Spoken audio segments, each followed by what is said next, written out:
Hello, everybody, and welcome to Flipping the Script with Suzanne. We are here for another podcast with a truly unique and gifted individual.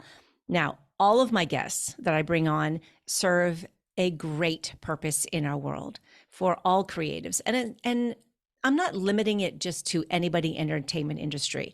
This is every human being because we are all born as creative by nature. And the guest I have on today, her name is Gaynelle Gosselin. If I mispronounce your last name, dear, correct me. But but she is actually a friend of mine that I met back in college in the 90s. Oh gosh, just dated ourselves back in the 90s. And she was in the master's program while I was in my bachelor's program in theater. But she is a master Alexander technique trainer. This is going to be a life-changing podcast. So strap yourself in, get your coffee or your tea, and grab some notes because we're getting started. Let me just take a moment to introduce Gaynelle to you. Gaynelle Gosselin was first introduced to the Alexander technique via stage movement classes while earning a master's of fine arts degree in theater. She was astonished at how the technique helped her to feel grounded, centered, and easy in her movements. Her voice became more resonant, and she was surprised to experience relief from chronic tendinitis that had plagued her for nearly 10 years. Gaynelle chose to become an Alexander technique teacher after her father suffered a disabling stroke. She watched the dismay as his therapist seemed to ignore basic principles of human coordination. In 2006, she graduated from the Alexander Alliance of Philadelphia, now the Philadelphia School of Alexander Technique, an innovative 3-year intensive training program. Gaynelle is also certified to teach Living in a Body, a fun, innovative course in body mapping for performers, therapists, and anyone who wants more comfort and ease in movement. Ms. Gosselin is an accomplished actress, vocalist, and dancer. She has worked in several South Florida regional theaters, and she currently dances with Demetrius Klein Dance Company, South Florida's oldest modern dance company. Gaynelle is a lecturer in the College of Arts at Palm Beach Atlantic University, where she coaches performing artists and teaches public speaking. She has been teaching artists for the School District of Palm Beach County, as well as the Center for Creative Education. She has brought movement and stage presence workshops to church groups, physical education, teachers, dance instructors, musicians, body workers, women's empowerment events, and business professionals. Gaynelle is a passionate individual about empowering people with understanding that freedom from painful habits is often as near as their next thought. That just touches slightly on what it is that you do and the value that you add. But I want to take it all the way back to the 90s, all the way back to the 90s when we first met at Florida Atlantic University. And we did a play together called As You Like It. Oh my gosh, that play was absolutely amazing. How was your experience with that? It was wonderful. I think it might have been the first time I had a leading role in a work that was classical theater. And it was challenging because you had to deal with the language. And it was interesting because the costumes had a certain amount of physicality involved with them. And it was wonderful. It was exciting. It was, wasn't it? And then to be directed by Patricia Conley, which is is from Broadway Yes. and Royal Shakespeare Company actress. So that was a truly, truly unique experience, and it was really difficult. You're right. The physicality of it, the amount of time on stage, took a lot. Now, at that time, you were a master's student, correct? Yes. And we were exposed slightly to the Alexander technique through one of our professors. Is that when you first got a glimpse of what that style of, I don't even know, what would you call it, a style of movement? Would you call it an educational technique? How would you categorize it? I would call it somatic education, a type of somatic education, and somatics meaning a living body. Hmm. So it's movement education. I love that. And But so were you first exposed to it when we were at Florida Atlantic, or were you already aware of that? I was aware of it on the periphery in that I had had one workshop in Alexander Technique. And I recall before moving to Florida, working with a director in North Carolina who had asked me about it. And he said, I heard Alexander Technique is really good for actors.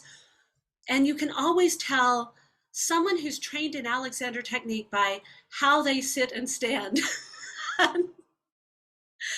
And I feel like now that's almost a cringe-worthy statement because I feel like good technique doesn't show, but I can tell oftentimes if an actor has trained because they have this beautiful ease of movement and freedom really in how they balance their heads on their spines. Uh-oh. I'm going to have to straighten my shoulders a little bit as I'm talking to No, you. no, no. See, I am not the posture police. I am Okay. serious, Suzanne. When I tell people what I do, Mhm. they immediately want to sit up straight, and there's no such thing. They just hyperextend their backs when they do that. So I often go to parties and I sit back like this. Right. And, and this is also a perfectly valid choice. Now, going back to As You Like It, we were playing Shakespearean characters in classical work who had very upright poise and posture, and that was important to have that and still be easy in our bodies. Mhm. But not every character is that. In fact, most characters, most modern characters, are not that at all. Right. It's And interesting. And yeah, because if you think about it in the classic characters, especially with Shakespeare, it is that more rigid, um, it is a rigid, mhm. I don't know if I would call it grounded, but it's that rigid posture that it doesn't lend to fluid movement. And what's interesting is that you mentioned rigid, Hmm. and rigid is the opposite of what Alexander teaches. I would go for regal, Mm. and there's no reason regal cannot be fluid. Hmm. No Oh, reason whatsoever. right. I've seen your dancing, and that's what you are. I've seen your dancing. If anybody wants to check out, well, we're going to go into everywhere that people can find you on social media, but I've seen you dance, and you are power and elegance and expressive. You're just expressive. It's beautiful. Mhm. And is that what you mean then? You have that Alexander lends you to that regal fluid movement, right? Is that Yes, yeah. Hmm. yes, and you can have it really any way. It can be upright like the king or the queen or some noble in a Shakespearean play.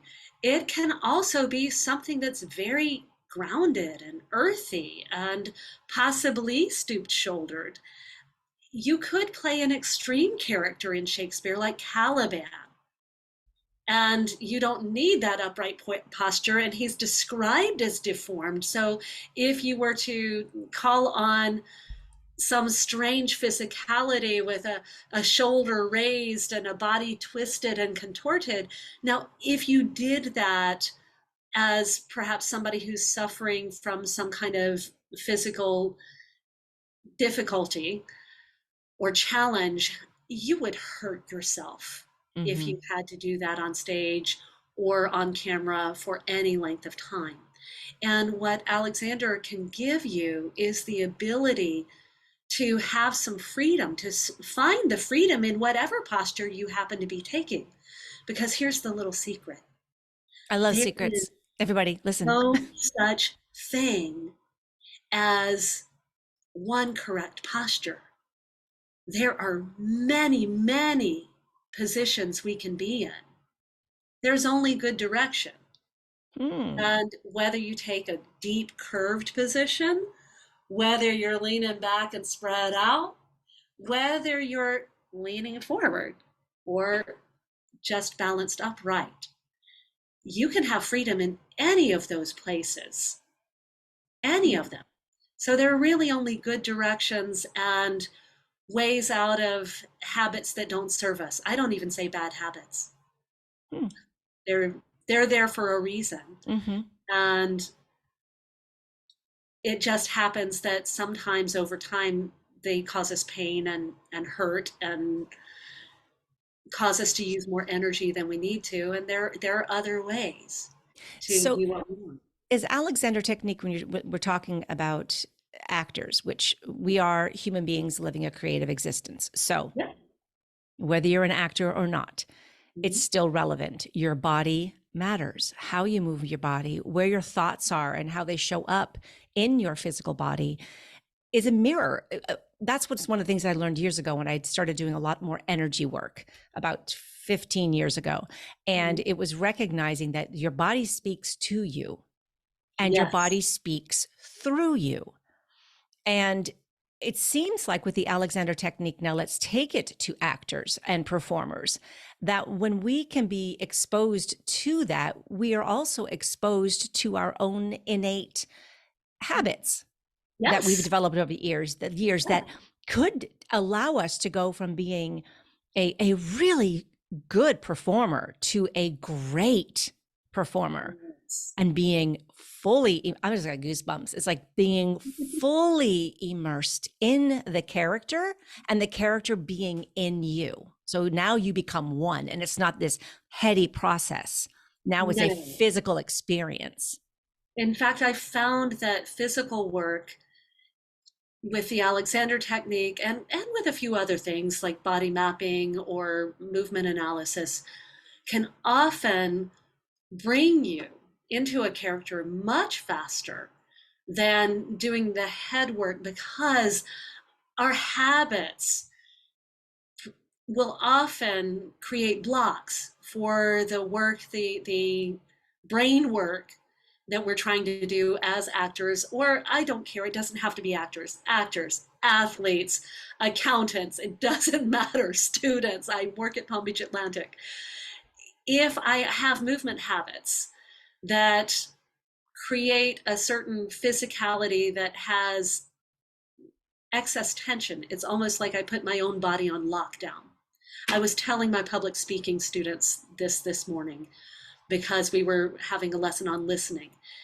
If I am trying to focus and do this head work or grasp this concept or try to figure out who this character is, and I'm carrying a lot of physical tension in my body, I put myself in a state that is essentially a stress reaction of sorts. It puts me into my fight, flight, freeze, fear response in some way. And that's going to activate what I call my brain security guard. So the behavioral scientists will know that your amygdala decides if something is safe or not safe. And it's sort of always your brain's inner security guard. And if it's activated, it calls on the alarm. And there are physical responses. And what happens, I find so often with my students or with my clients, my private clients, is there is some sort of fear state that's being manifested in the body. And if I can help them not worry about whatever trigger caused the fear state, that's almost irrelevant. If we can find how the body reacted to it and undo the tension around it, then the thoughts take care of themselves. Mm-hmm. The character shows up, and not only the character the character in this particular moment in the play, you will find out how is this person when they're happy? How is this person when they're angry, sad, hurt? You'll find out so much more if it's approached from that way. If and it really requires some willingness to become self-aware and clear one's own physical slate. It's interesting in the industry, the level that I'm at now. I get Mhm. auditions for films, television, network TV, things of that nature, and everything is your auditions are all self tape now. Everything is in your studio. I've got a studio here, got all my cameras and everything, and all set up. So anytime an audition comes in, I do the work, do the process, set up my readers and all that, and do the audition. it's so much different than when you're in a room where you feel the energy of the individuals around you. And Mm-hmm. I will have to admit that there are many times that some of my auditions become so heady, and Mm-hmm. that I do feel it wasn't like this in theater. You know, you could feel the connect in the body because you're in the space is in you, and you get to move around the stage while Mm-hmm. you're working your lines. Like, how would this character walk and move? But when you're on camera and you're doing these self tapes, I don't usually take that time. Now, I've tried to do that. I was like, oh, I've got a couple of days, so I'm going to just walk. I will go out in my yard, about 3 acres, and I will take my script outside, and I'll move and I'll feel nature, and like just to feel it more in my body. And then when you get back in the studio, you're in front of the camera. But some people, it just amazes me that I can watch some of these audition tapes, and they're just so physically present. They're not Mm-hmm. doing a lot, right? They're not like pointing the gun and tackling people to the ground and pretending to like kiss somebody in the camera, which does not work. By the way, people, don't do that. Don't do that. Yeah. Yeah, it's like, just don't, like, full on mouth open in front of the camera. It's like, no, Oh no, no, no, no. no, no, you don't do No. that. But there are some auditions that I watch and I'm like, wow, they fill the frame. Mm-hmm. You have said that the Alexander technique is like the great actor's secret weapon. Yes. Could you Yeah. talk about that? You know, it is sometimes called the actor's secret. In fact, there's a teacher, I want to say her name is Betsy Palatine, who wrote a book called The Actor's Secret.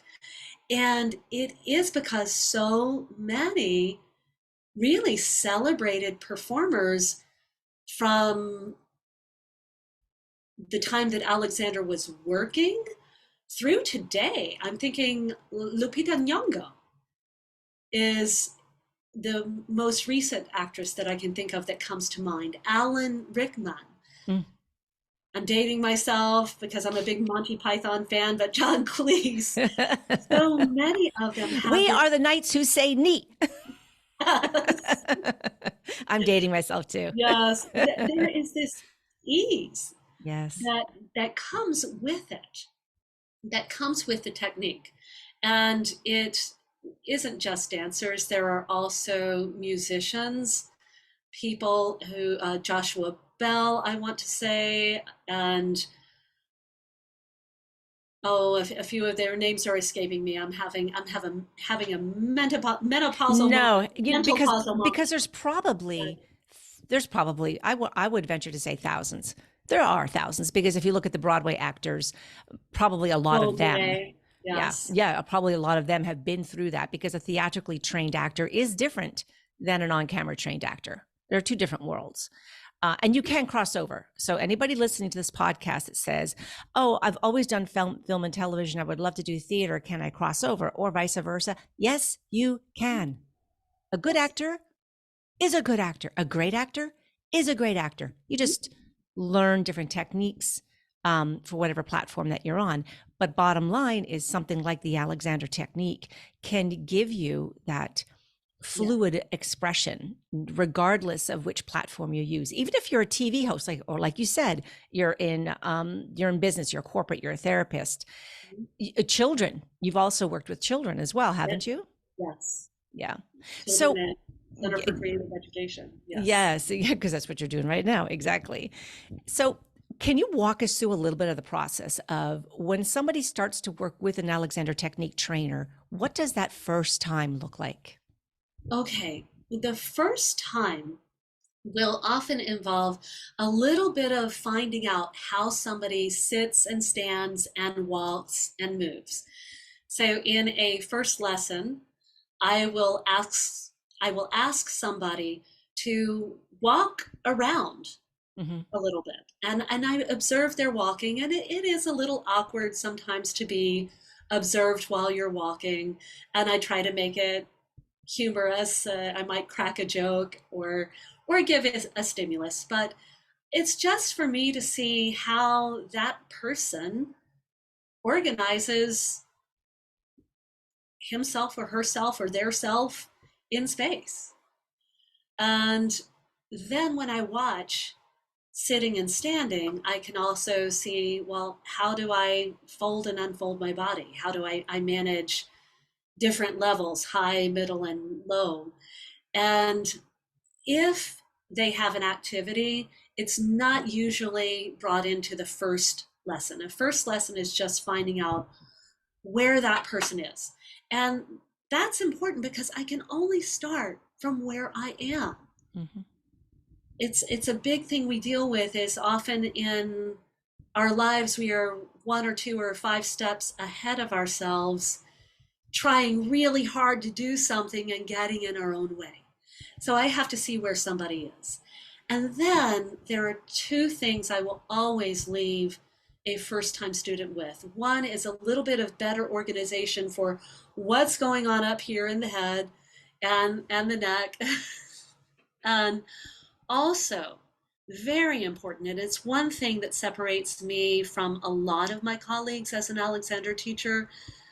I like to work from the ground up for many, many, many of my clients. Most teachers work from the top down, and that's important. When you say from the top Head down, for raising. somebody, yeah, so for somebody who's So the not top watching, the down top of the means head. from my head down, because Okay. we have this principle that if you get the head and neck balance right, almost everything else will take care of itself.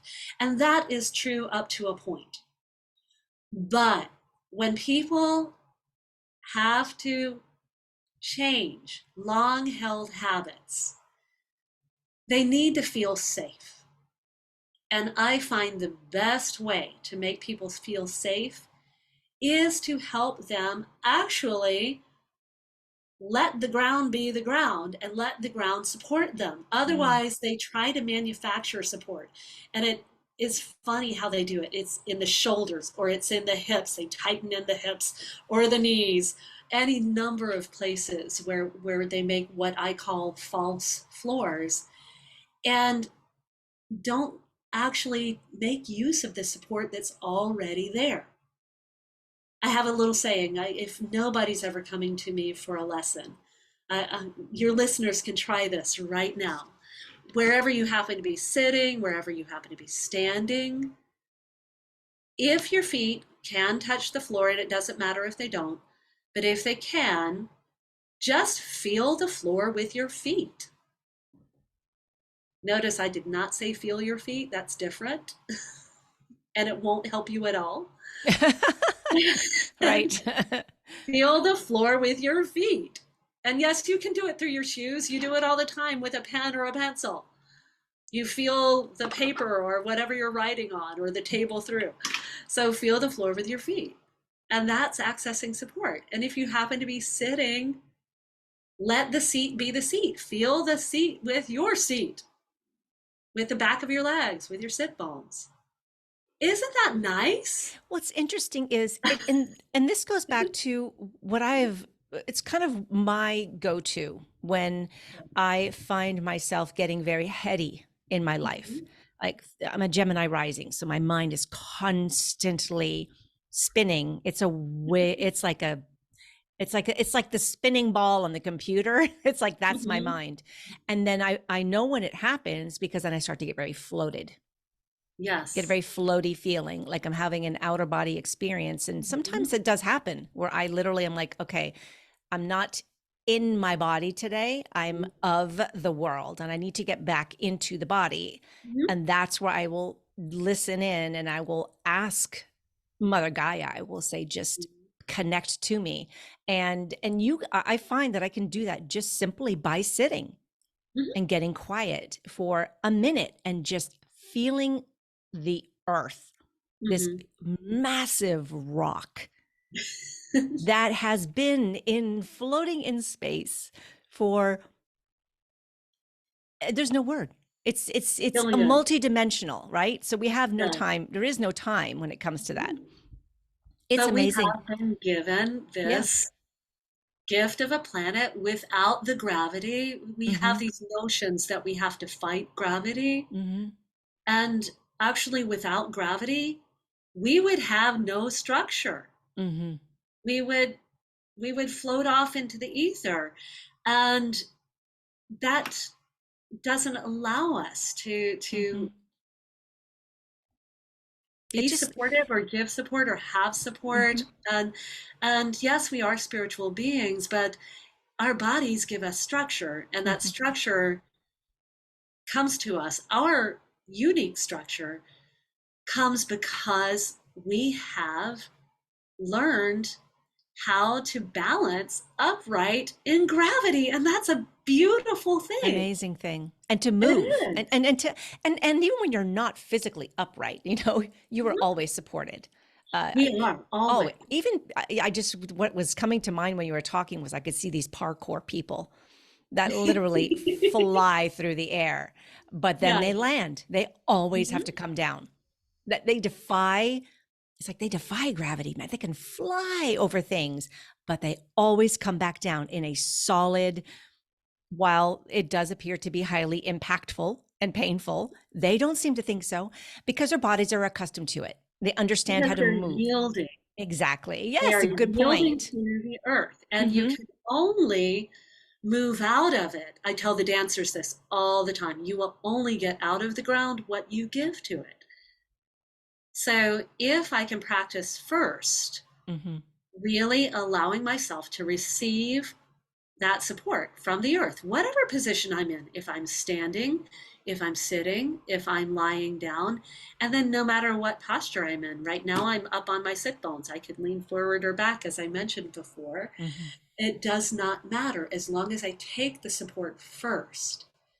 Then I might start with that head and neck and then go back, and then we come back again Hmm. and figure out what happens, because this is a lot of weight The to head, balance. right? The head is a Our lot of weight to heads weigh balance. anywhere between, 3 to 5 pounds, right? well, more Really? actually, 8 to 10 for most women, Hmm. 12 to 15 for most men, Really? and it's as much as a bowling ball. Some really large NFL linebackers might even have an 18-pound head. That's a lot of weight to balance Mm. rather high up. And so our brains are not stupid. They know this must be protected at all costs. So if we get that weight a little bit out of balance, one way or another, there is a lot of backup to make sure that we do not fall down. And you don't generally see people falling down Right. unless something's wrong with them or Hmm. they're inebriated. Right. They tied one on and something. Yeah. Right? Most of the time, this Even works those well. people can brilliantly stay upright. Yes. But Well, and I have friends who work with Parkinson's patients, mm, and there's a body of evidence being collected that this work helps Parkinson's patients, and their improvements keep happening months after the lessons. That's amazing to me. so if an actor wants to really improve their mm, sometimes I don't even like to use the word performance because to me acting is it's a way of being, Yes, right? When I'm with a character, it's like I'm not here to perform a character. I'm here to be. yes. So let's say an actor wants to up, Embody. What about yeah, embody? I like embody. that word. I love embody. Yeah, yeah, yeah, yeah. And merge is another really beautiful word. It's Yes. like merging yourself with the character. The character is in you and you are in the character. So there's a merging that happens. How can how can the Alexander technique, because you said something really early on that really left an imprint. And I want to go back to that, which is when somebody is performing or they're working with their character, the brain has a way of saying, and correct me if I'm wrong, because this is what I heard. Oh, what you're doing is not what I'm used to. And therefore, I'm Right. going into fight or flight. And Mhm. that energetically will block our ability to be fully expressed as a character. Is that correct? Yes, I am Great. so glad you said that, Let's talk about that. because I have to talk to people again and again when something feels wrong, or they say things like, oh, that's not natural. I say, no, it's just not habitual. It's not something you were used to. And one of my favorite quotes from FM Alexander, Frederick Matthias Alexander, who is the person who developed the technique, is that You can't do something you don't know if you keep doing what you already know. Okay, I want to stop. You can't do something you don't know if You keep doing what you already know. you can't do what you don't know if you keep doing what you already know. It's the same thing of doing the same thing over and over again, but expecting different Expecting different results. results. But the Yeah. way you say it, it said it is so much more artistic and it's said differently. So we need a new way to coin that A phrase new about, way come to say on. that. Yeah.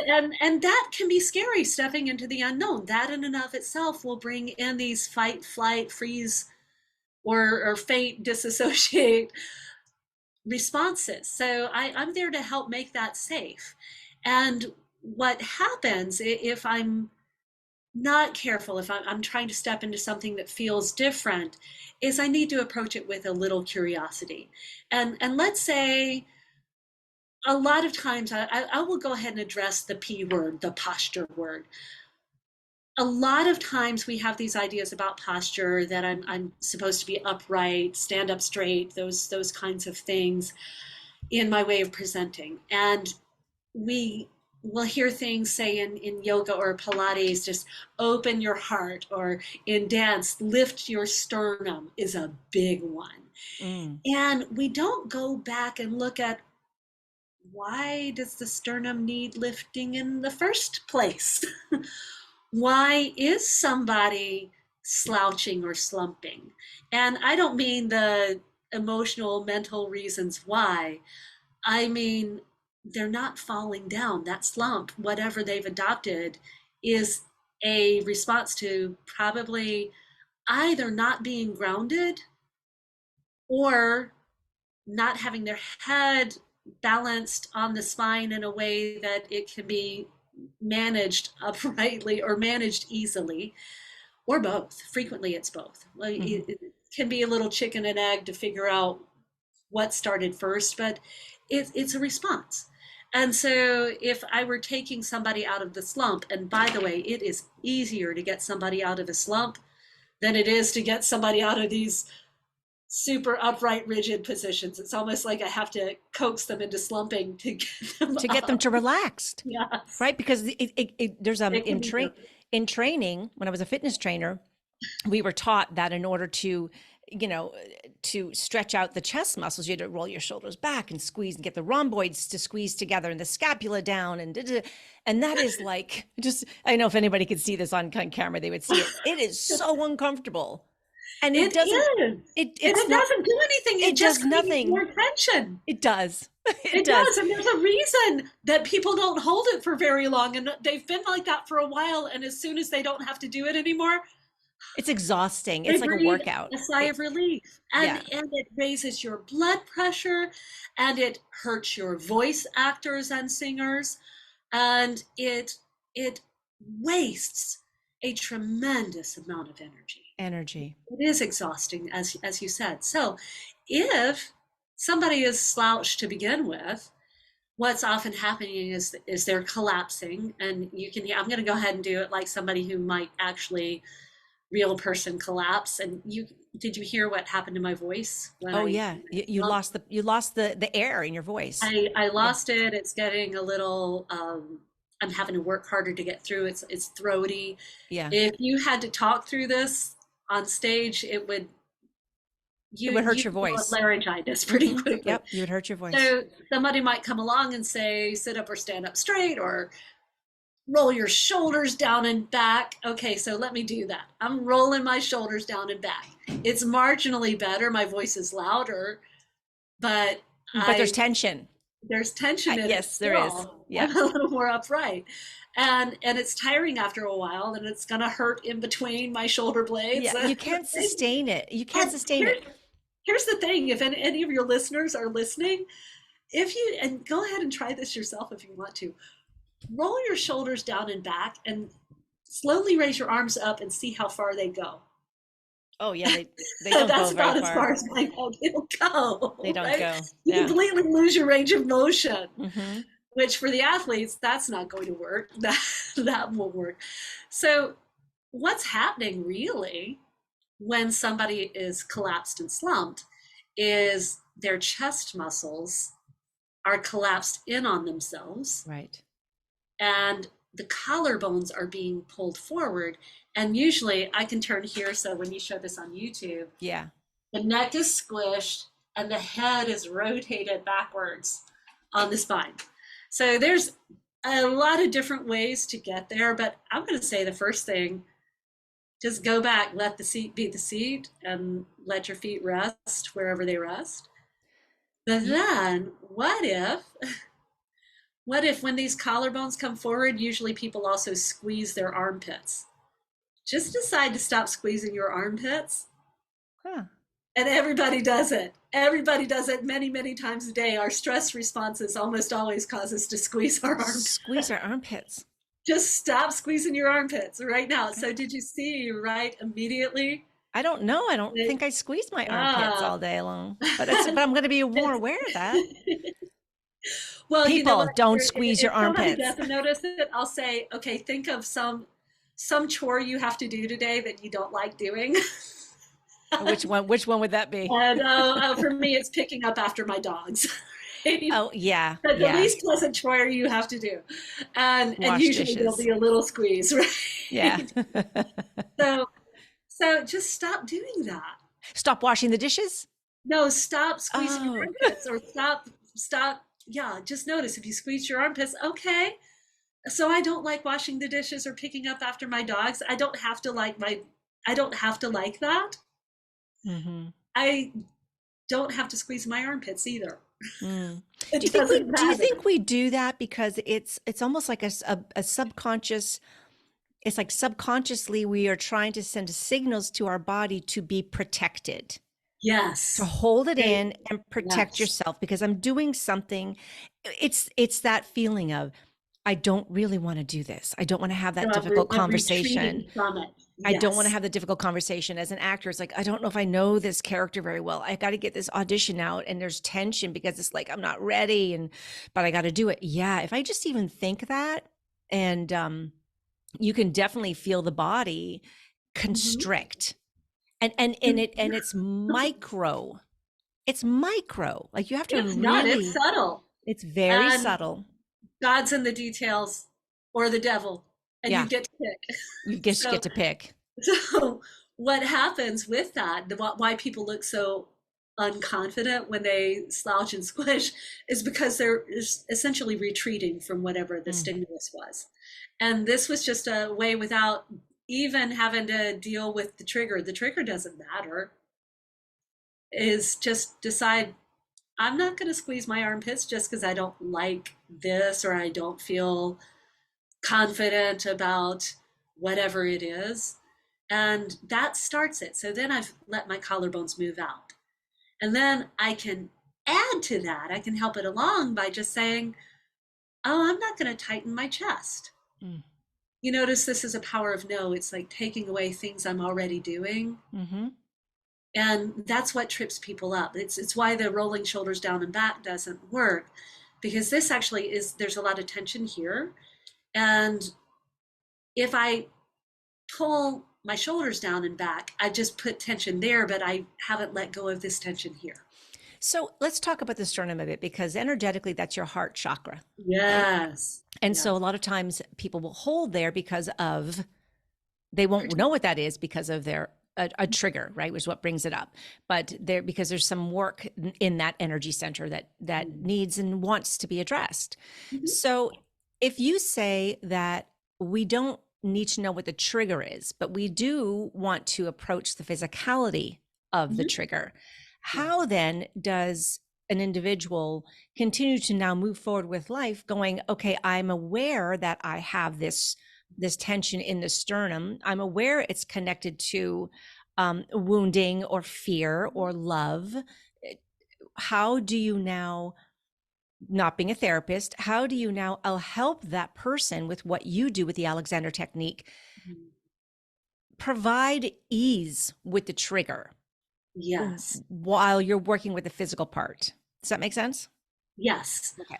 What most often happens is, if we're dealing with the sternum, the heart center, the arms, and our arm structure is intimately linked to our heart structure as well. It is our lungs. So It's yes. Yeah. it's our Hmm. hearts to our hands. Even words like courage, the root word is cœur, Yeah. but we think of it as, and that's the French word for heart. Right.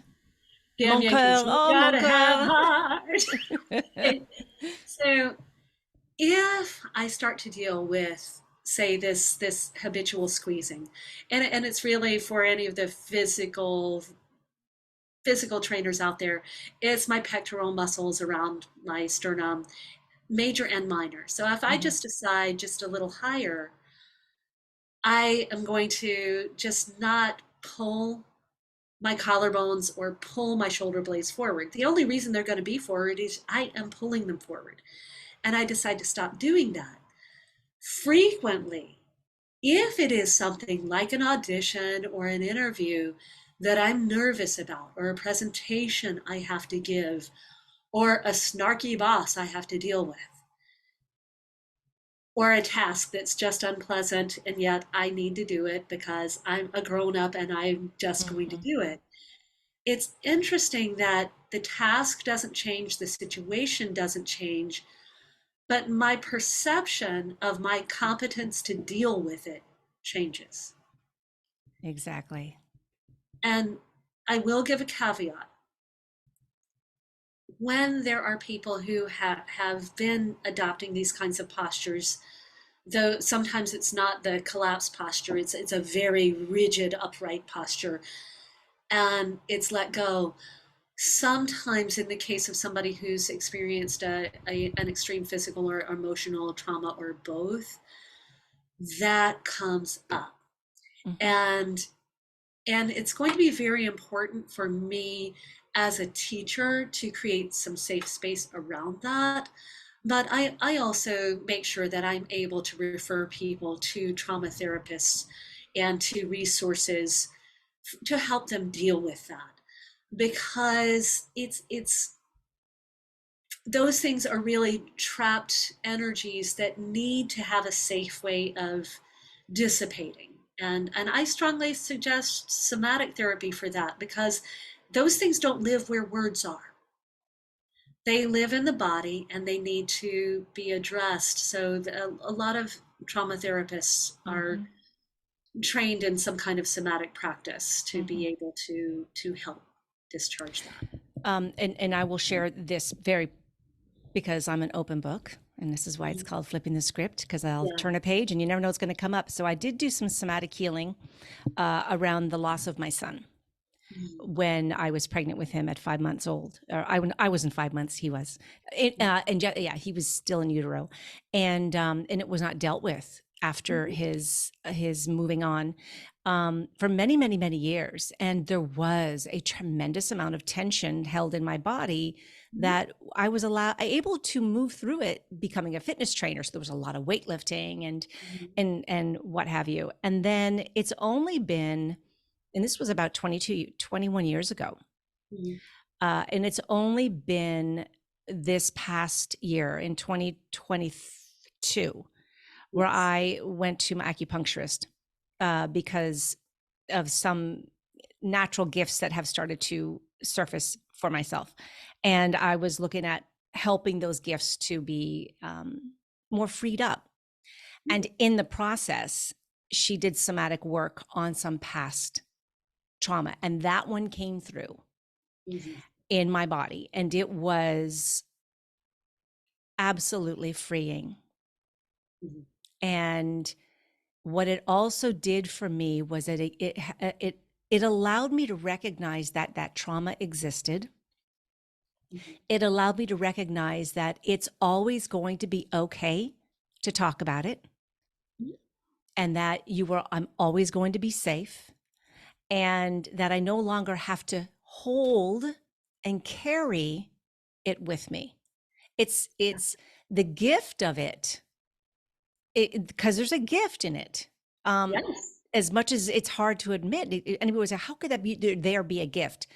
Mhm. In my world, I always look for the gift because it allows me to keep my hope high. It helps me to keep my vibration up. It helps me to remain an encourager for others. That's why I choose to always look for where's the gift. And in Yes. that instance, when I was able to do some of that somatic healing work, it allowed me to bring back up to the surface even more Mhm. of my gifts that were asking to be shown. Yes. And I'm a firm believer. I'm a firm believer of all of that work, energy work, EMDR, psychotherapy. Agreement. Yeah, Yes. fantastic. Writing. We have so many modalities available to us. And I'm hoping now in society that people are becoming so much more aware that they have an incredible amount of power within Yeah. them with their physical body to heal and to be of service and to be of to yourself first and foremost. Yes.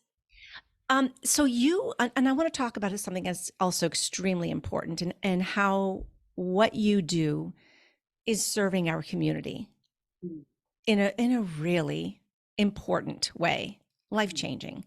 Yes. And can you share with our audience one of the things? So I'm going to start first with this. The big reason for this podcast is to show creatives that there are so many different ways for you to use your gifts and your talents. It doesn't have to be just a film, just a commercial, just TV, just writing, just directing. You are creative. Look for how the world is asking for you to show up and then use your gifts in that capacity. And you've done that. So can you share that journey with us as much as you want to? Sure, sure. I have for about the past decade been involved with the Palm Beach County Behavioral Health Coalition. And I was drawn there because I happen to be one of the 1 in 3 people who either has a substance use disorder, is in recovery from a substance use disorder, is related to somebody with a substance use disorder. That's me. I'm related to many, many people. And and that carries with it a certain deal of trauma.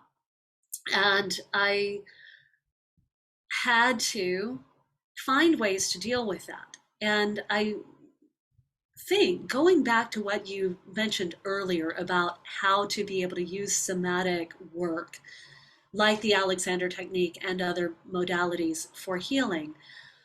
I recall this time when I was graduating from Alexander technique training, and one of my colleagues was married to a psychologist who worked in the substance use addiction recovery field. And after my speech, he came up to me and asked a question that really perplexed me at the time, and now not so much.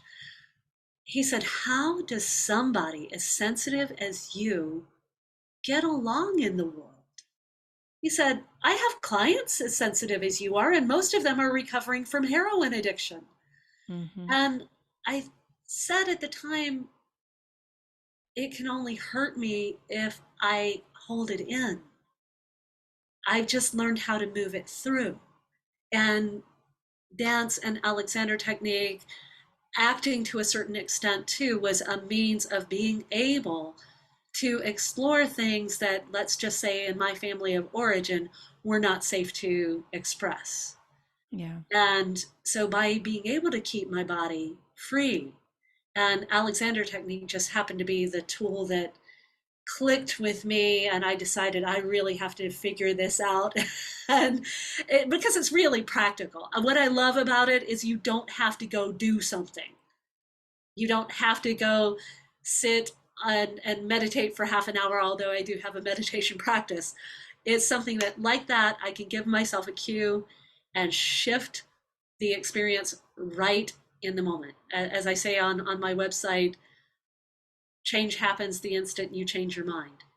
So that is what I think is really important, is to be able to work in the community to help people figure out, no, you don't have to hold on to these things. And in my case, I'm in the moms club that nobody wants to be in, and to just be able to be there for people.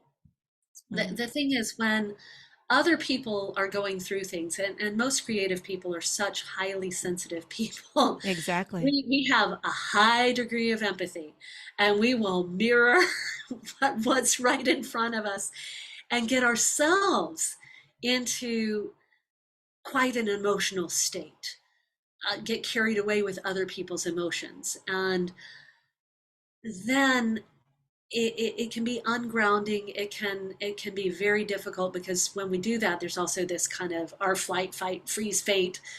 Our stress responses get triggered.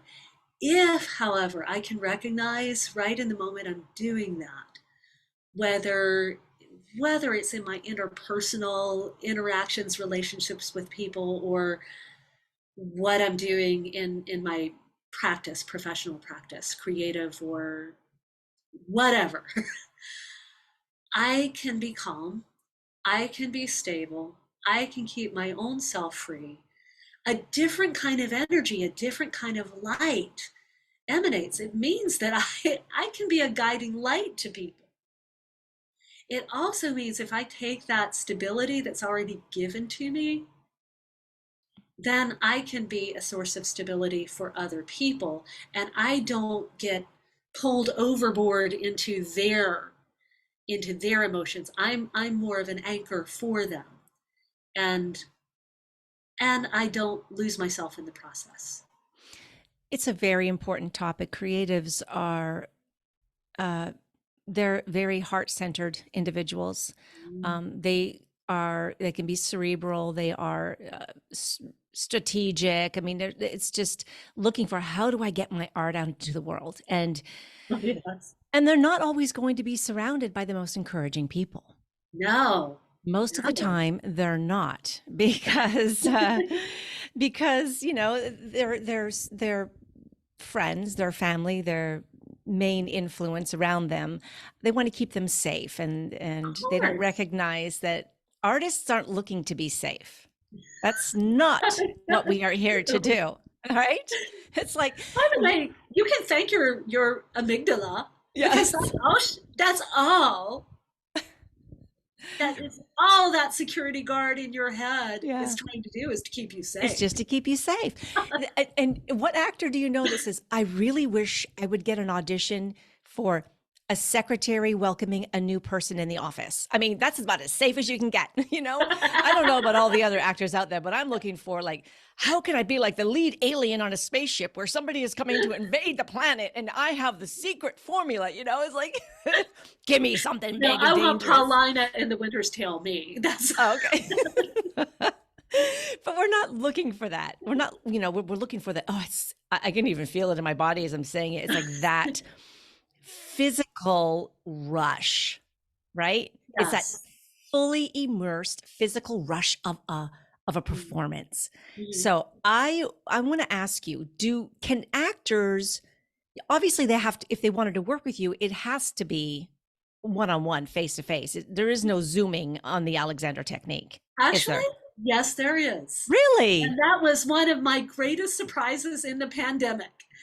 I was suddenly thrust into this world of online lessons and Really? online classes. My classes at Palm Beach Atlantic University had to go online. True. Yeah. I teach Alexander Technique and a class called Dance Somatics, which is really what every dancer needs to know about the body, not from an anatomy and physiology perspective, but really your body, how this stuff moves, and how to get out of your own way.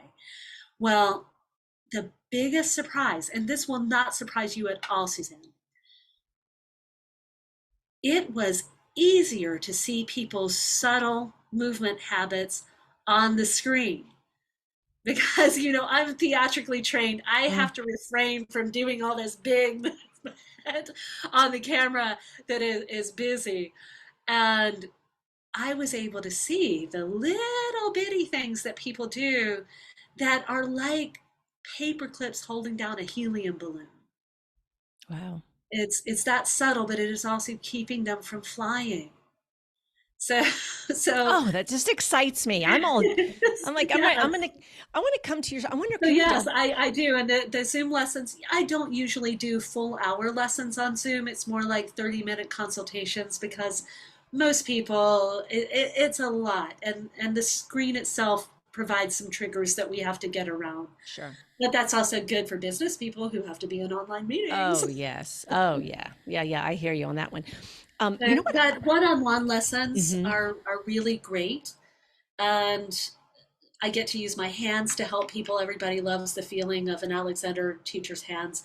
So you went and asked about what could you expect in a first lesson. Mm-hmm. I'll give verbal cues like I have given in our podcast, but I will also use my hands to very gently guide people. And Mm. it's just to help people be a little aware of what they're doing and then to offer a suggestion. It's not unlike a horseback rider, a dressage rider can help guide a horse just with how their knees are moving, Mm-hmm. or ballroom dancers communicate through their hands.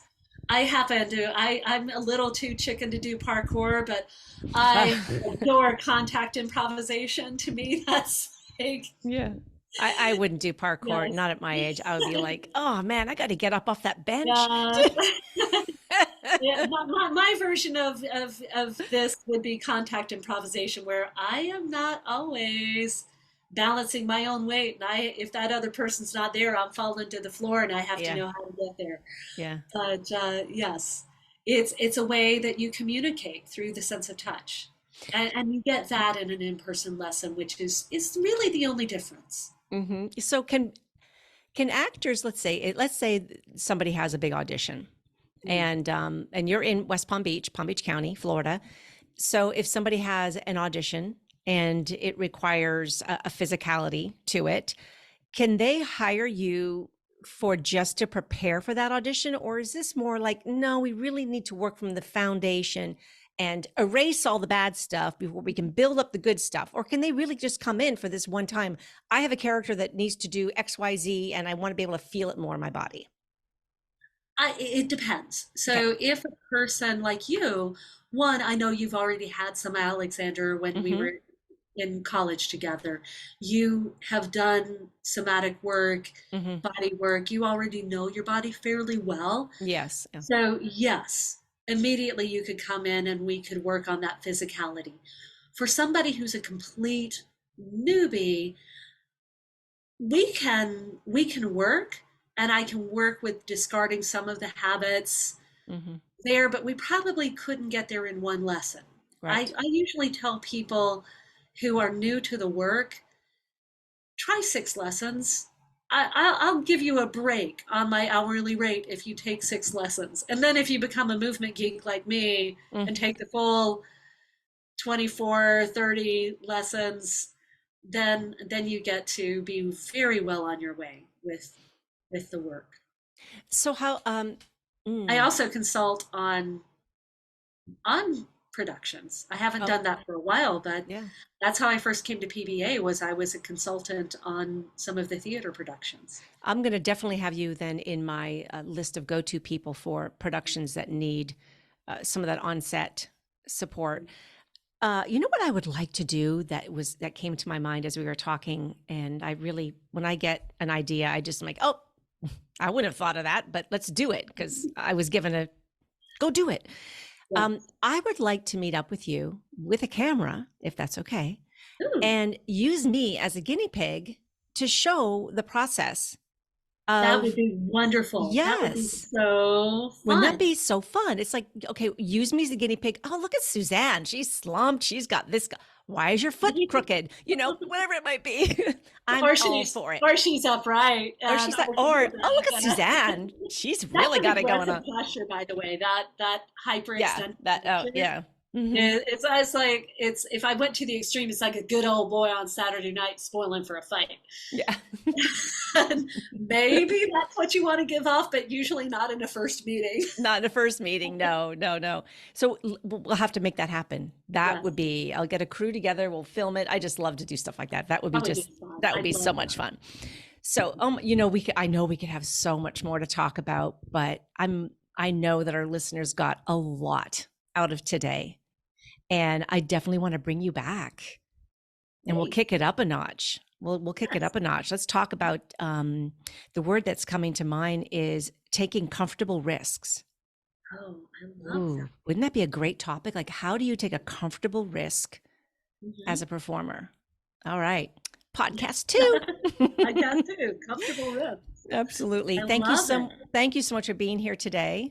I And I can tell you my, do you want my web information, all of that? You can go ahead and say it, and I will let everybody know too that everything that she shares is going to also be put in all the links with the podcast as well. But yes, absolutely, share your website with everybody. Sure. I can be found at